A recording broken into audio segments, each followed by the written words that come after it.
بسم اللہ الرحمن الرحیم۔ پیارے دوستو، السلام علیکم ورحمۃ اللہ وبرکاتہ۔ اللہ پاک نے انسان سے اپنی محبت کو بیان کرنے کے لیے جو معیار اور پیمانہ بیان فرمایا ہے وہ ماں کی محبت ہی تھی۔ فرمایا کہ میری رحمت میرے غضب پر حاوی ہے اور میں انسان سے 70 ماؤں سے بھی زیادہ پیار کرتا ہوں۔ گویا ماں کی محبت مذاہب اور معاشروں سے بھی معاورہ چیز ہے۔ یہ ایک ایسا احساس ہے جسے نہ تو لفظوں میں بیان کیا جا سکتا ہے اور نہ مذاہب اور معاشروں کے لحاظ سے اس کی درجہ بندی کی جا سکتی ہے۔ آج کے اس مادی دور میں اخلاقیات، میل جول، تعلق، برادری، رشتوں کا تقدس اور احساسات سب اپنے اپنے مفادات کی حد تک ہی نظر آتے ہیں۔ مطلب کہ بغیر آج نہ تو کوئی شخص کسی سے ہاتھ ملانے کا روادار ہے اور نہ ان کاموں کی انجام دہی کے لیے اس کے پاس وقت ہے کہ وہ اپنے تعلق داروں سے حال احوال ہی پوچھ سکے۔ ایک افراتفری کا عالم ہے۔ سالوں سے ایک ساتھ رہنے والوں کو اتنی توفیق بھی نہیں ہوتی کہ چند گھڑیاں بیٹھ کر ایک دوسرے کے دکھ درد ہی بانٹ سکے۔ قرابت داروں سے تعلق بھی اسٹیٹس کی نظر ہو گیا ہے۔ غریب رشتہ دار کے گھر نہ تو خوشی کے موقع پر چہل پہل نظر آتی ہے اور نہ غمی میں اس کا کوئی پریشان حال ہوتا ہے۔ یہ کسی مغربی معاشرے کی تصویر کشی نہیں بلکہ ہمارے اپنے حالات سے اخذ کی گئی کہانیوں کی روداد ہے۔ ہمارے پاس تو ایک مکمل ضابطہ حیات موجود ہے۔ عورتوں کے حقوق سے متعلق جس قدر اسلام نے محتاط رہنے کی تلقین کی ہے، دنیا کا کوئی دوسرا مذہب اس کی مثال پیش نہیں کر سکتا۔ ہماری تو دنیا اور آخرت دونوں جہانوں میں کامیابی ہی ماں کے قدموں میں بیان کی گئی ہے۔ اس کی ممتا، اس کی محبت، اس کی شفقت، اس کی دعائیں، اس کے وجود سے جڑی برکتیں، رحمتیں، وہ کیا کچھ نہیں ہے جو خدا تعالیٰ نے اس عظیم ہستی کے روپ میں ہمیں عطا نہ کیا ہو۔ وہ سب کچھ لٹا کر حتیٰ کہ اپنی جان وار کر بھی اولاد کو کچھ اور دینے کی جستجو لیے خدا کے دربار میں سرپسجود ہو جاتی ہے۔ جس نے اس کی عظمت اور اس کے مرتبے کو پا لیا وہ سرخ روح ہو گیا۔ جس نے اس کی قدر نہ کی وہ دنیا میں بھی ذلیل و رسوا ہو گیا اور آخرت میں بھی اس کا کوئی حصہ نہیں ہے۔ اسی لیے تو ایک موقع پر حضرت محمد صلی اللہ علیہ وآلہ وسلم نے جب حضرت جبرائیل علیہ السلام کے اس ارشاد کے جواب میں آمین کہا کہ ہلاک ہو جائے وہ شخص جو اپنی زندگی میں اپنے والدین کو پائے اور پھر ان کی خدمت کر کے جنت کا حقدار نہ بن جائے۔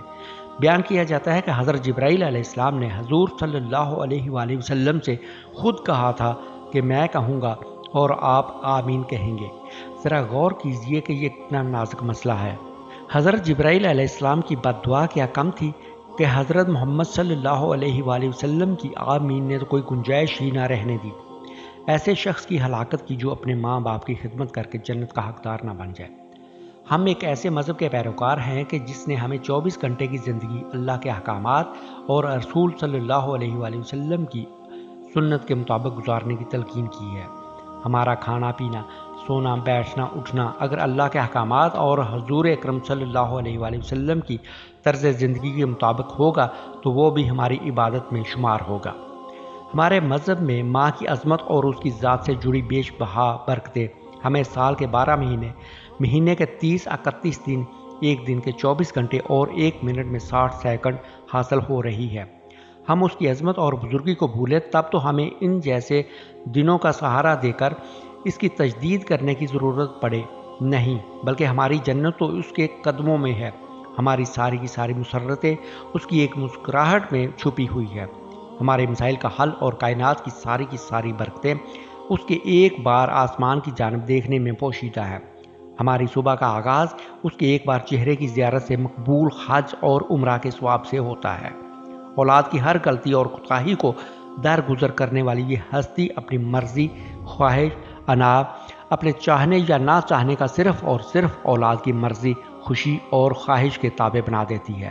خوش قسمت ہے وہ انسان جو اپنے عمل، قول، فعل، مال، جان سے اس قول اور وعدہ کو پا لینے کی کوشش میں لگے رہتے ہیں کہ تمہاری جنت تمہاری ماں کے قدموں کے نیچے ہے۔ آج بھی یہ سب کچھ ممکن ہے، روزے روشن کی طرح عیاں ہے۔ خدا کی رحمت اور خوشنودی ماں کی عظمت سے جڑے اعمال میں ہی پوشیدہ ہے۔ ہم اپنے مسائل کا حل اور دین و دنیا میں کامیابی ماں کی خدمت سے آج بھی حاصل کر سکتے ہیں۔ یہی وقت ہے جب ہمیں خدا نے موقع دیا ہے کہ ہم اپنے گناہوں کی بخشش کے ساتھ ساتھ دنیا کی ساری برکتیں سمیٹ سکتے ہیں۔ احساس اس وقت ہوتا ہے جب ماں جیسی عظیم و شفیق ہستی کا سایہ سر سے اٹھ جاتا ہے۔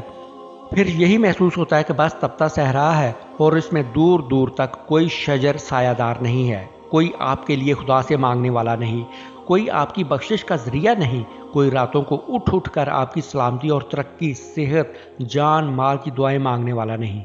یہ احساس اس وقت ہوتا ہے جب موسیٰ کلیم اللہ جیسی عظیم ہستیوں کو حکم دیا جاتا ہے کہ موسیٰ احتیاط سے، غلطی کی کوئی گنجائش نہیں۔ وجہ پوچھنے پر بتایا جاتا ہے کہ تیرے لیے تیرے پیچھے دعائیں کرنے والی وہ ہستی اب اس دنیا میں نہیں رہی۔ ذرا خیال سے کہیں کوئی کوتاہی نہ ہو جائے۔ تو ماں کی عظمت کے بارے میں شاعر نے کیا خوب لکھا ہے کہ موت کی آغوش میں جب تھک کے سو جاتی ہے ماں، موت کی آغوش میں جب تھک کے سو جاتی ہے ماں، تب کہیں جا کر تھوڑا سا سکون پاتی ہے ماں۔ روح کے رشتوں کی یہ گہرائیاں تو دیکھ، چوٹ لگتی ہے ہمیں اور چلاتی ہے ماں، مانگتی ہی کچھ نہیں اپنے اللہ سے، اپنے بچوں کے لیے دامن پھیلاتی ہے ماں۔